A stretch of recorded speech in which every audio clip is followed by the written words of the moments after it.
back in the Arab League. It is official. The U.S.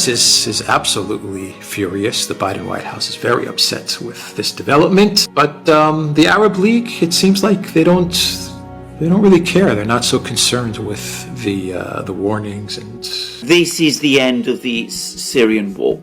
I mean, if you want to put your finger on the date when the Syrian war ended, this decision confirms it. There is no real fighting any longer going on in Syria.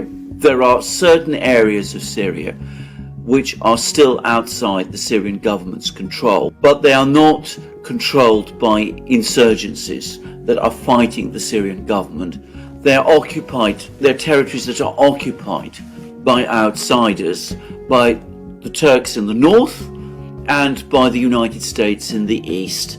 Now, the Turks are trying to disengage. They're trying to find ways of extricating themselves and leaving these territories and doing a deal with Damascus in order to achieve that. So that part of the war is going to end very soon. That only leaves the American occupied territories in the east, which straightforwardly, it's now just a question of the US being there.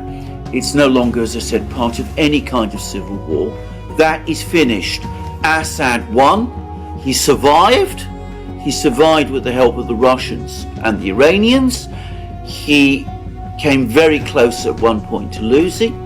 He never panicked. He never fled. He never lost his cool. Apparently there were moments when the insurgents were just a couple of hundred meters from his palace, his residence, but he never left. He saw it out and he's won. And he's now reintegrated fully into the Arab League, the Arab family of nations.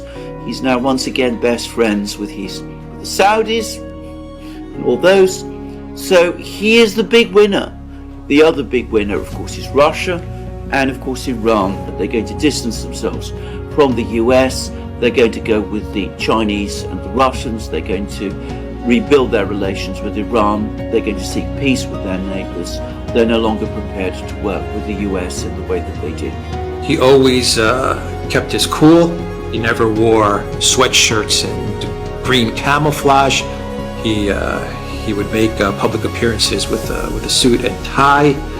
There were no green screens. There were no big media productions. The people, I think the Syrian people, I think it's fair to say they never turned on Assad either, even though they faced immense pressure as well. It's the Biden White House has already expressed its anger, and it said that they don't believe that Assad is the person to be governing the country. I mean, that was their first statement. There was no apology. There was no let's turn a new page in our relations. None of that stuff. It was phrased a little differently, but it was pretty much Assad must go in just a different type of framing. But that was the response from the Biden White House. Syria